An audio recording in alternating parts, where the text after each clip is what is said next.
Hello and welcome back to my channel.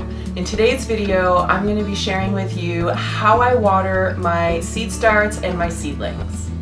Now I have a tray of seedlings right here that I planted just last week. Some of them have started to sprout. We have some dill sprouting, some basil sprouting, some lettuce sprouting. So it's well on its way to starting to grow.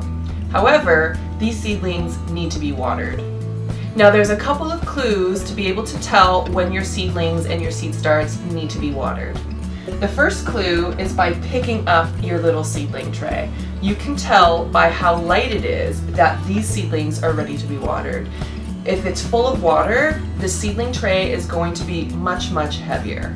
The second clue to being able to tell that your seedlings are ready to be watered is by looking in each individual cell. You can see that the soil is starting to separate and spread away from the edges of the cell. That means that it's ready to be watered as well.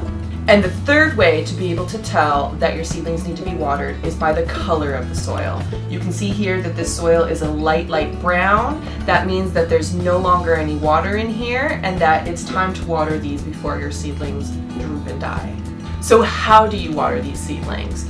You definitely don't want to water from the top because a few things can happen. Number one, you can spread disease from one plant to the other. And the other thing that can happen is, especially if your seeds haven't sprouted yet, you could move the seeds, you could bury them further, which means they might not germinate at all. There's a better way to be able to water.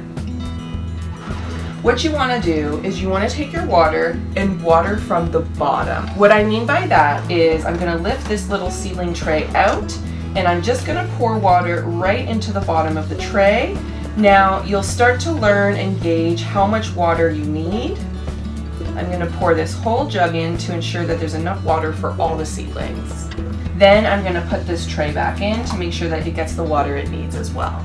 What you want to do is leave these cells to soak up the water for a good 20 to 30 minutes. After that time, if there's any water left in the bottom of the tray, you just want to dump it out or use it to water more plants. Now, how often do you water? This can vary greatly. It depends on the time of year, it depends on whether your plants are inside or outside, it depends on the weather, and it depends on if your plants are inside, the temperature of your house. All these things can play a factor into how often you need to water. When your plants are smaller like this, it'll take longer for your plants to soak up that water. You might only need to water once or twice a week. But as your plants get bigger and the roots are bigger, you might need to water more often than that. Now you can see here that I have trays underneath these 1 gallon grow bags. I still water from the bottom at this size. It just ensures that I'm not spreading diseases around. And that's it. It's as simple as that. Please like and subscribe to this video if you found it helpful and share it with your friends. I'll see you in the next one. Bye friends!